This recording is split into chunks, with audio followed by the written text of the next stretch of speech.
نضع ماء حتى يصل إلى درجة الغليان. بعد ذلك نضيف إليه كمية من المرمية بهذا الحجم حتى نستخرج الزيوت الطيارة من المرمية. الآن تقريبا بدأ يغلي الماء كما تشاهدون. سوف نضع الآن المرمية بعد أن يبدأ الماء بالغليان.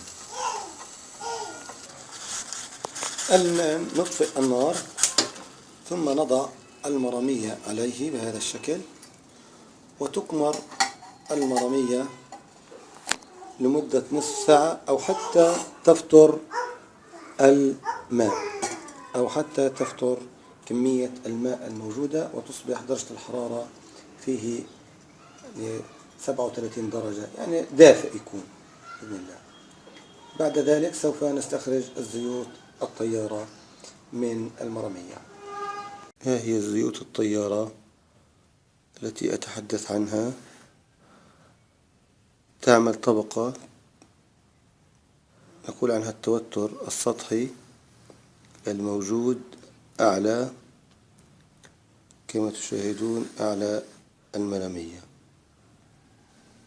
هذه الطبقة القليلة. الآن سوف نقوم بسحب هذه الزيوت الطيارة من خلال سرنجة. نضع نصف فتحة السرنجة، نصف الفتحة على سطح المرمية، ونبدأ بسحب هذه الزيوت بهذا الشكل، بشكل خفيف خفيف خفيف كما تشاهدون.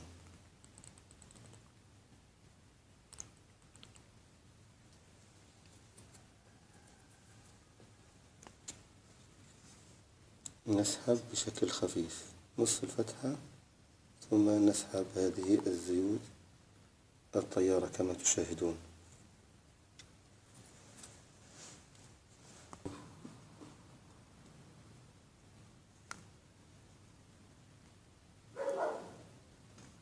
هي الزيوت الطيارة يتم تجميعها من أعلى سطح المرمية. وها هي كمية الزيوت الطيارة التي استخرجناها من المرمية، وهي نسبة قليلة جدا. يتم سحبها بسرنجة، ثم نذهب إلى الطفل المصاب أو لديه البلغم الشديد ونسقيه هذه الكمية تقريبا من 5 إلى 6 سنتي نسبة الزيوت الطيارة. طبعا هي ممزوجة ببعض المرمية أو مغلي المرمية، لكن نسبة التركيز تكون هنا عالية جدا في الزيوت الطيارة. الآن نذهب للطفل المريض. الآن نقوم بإعطاء الطفل المصاب كمية الزيوت الطيارة المستخرجة من المرمية.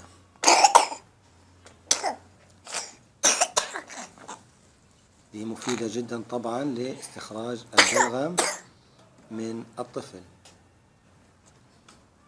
كل طفل لديه بلغم أكيد، أو في نفس الوقت تكون لديه السعال الشديد، فنحن نعطيه أولا اللي هو مستخرج الزيوت الطيارة من المرمية.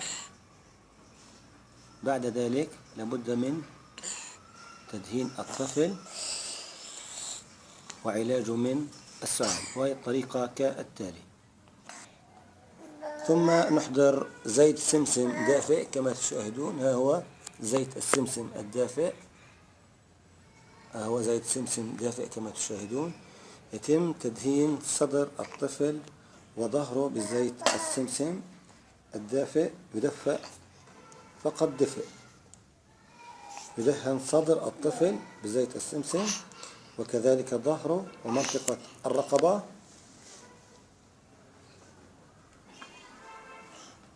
تكرر العملية هذه كلما اشتد السعال، تكرر العملية 2 أو 3 على 3 أيام إن اضطررنا إلى هذه المرحلة، لكن بإذن الله سبحانه وتعالى ليلة واحدة ويشفى الطفل من السعال.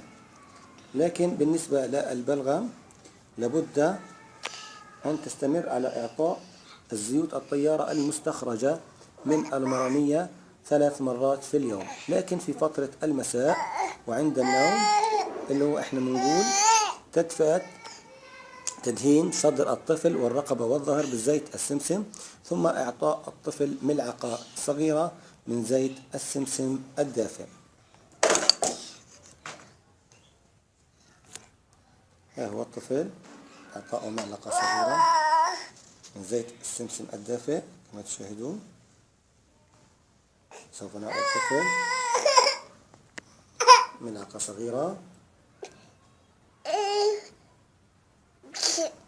ثم بعد ذلك نضع الطفل مكان النوم في سريره. يغطى الطفل بهذا الشكل وهو في سريره ويترك حتى ينام فترة الليل كاملة.